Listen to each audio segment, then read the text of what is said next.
మైకులు ఉన్నాయని కరుణాకర్ ఏది పడితే అది మాట్లాడుతున్నారని శాప్ చైర్మన్ రవినాయుడు అన్నారు.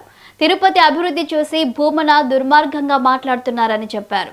జీఎస్టీ జీవో నెంబర్ 11 తీసుకొచ్చిందే వైసీపీ అని ఆరోపించారు.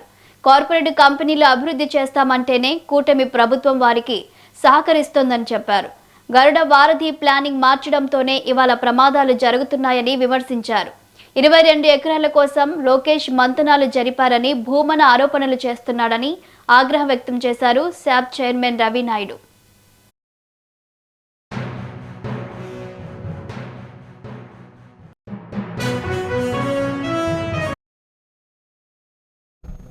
తిరుపతి మాజీ శాసనసభ్యులు X TTD board chairman Karunakar Reddy గారు మాట్లాడుతూ 1000 కోట్లు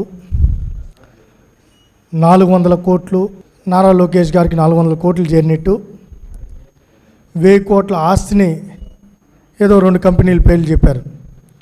సైబర్ సిటీ డెవలపర్సు ఇంకొక పేరు చెప్పి 22 ఎకరాలు అప్పనంగా అప్పగిచ్చేశారు అని చెప్పి నిన్న ఒక సినిమా స్టోరీ చెప్పినట్టు నేను ప్రెస్ మీట్ పెట్టి భూమన కరుణాకర్ రెడ్డి గారు మాట్లాడారు. భూమన కరుణాకర్ రెడ్డి గారిని మేము సూటిగా అడుగుతున్నాం, మీ పేరులో కరుణ ఉంది కానీ తిరుపతి అభివృద్ధిలో మటుకు మీ కరుణ చూపించడంలా.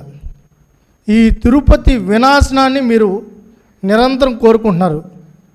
మీ కొడుకును దారుణంగా ఓడిచ్చేశారనే బాధ, కోపం, కసి మీకు స్పష్టంగా ఉందని మరొక్కసారి రుజువైంది. నా కొడుకుని 60,000 పైన ఓట్లతో ఓడిస్తారా మీరు? ఈ తిరుపతిని అభివృద్ధి చెందనీను అన్నట్టు కరుణాకర్ రెడ్డి గారి ప్రవర్తన ఉంది, తీరుంది.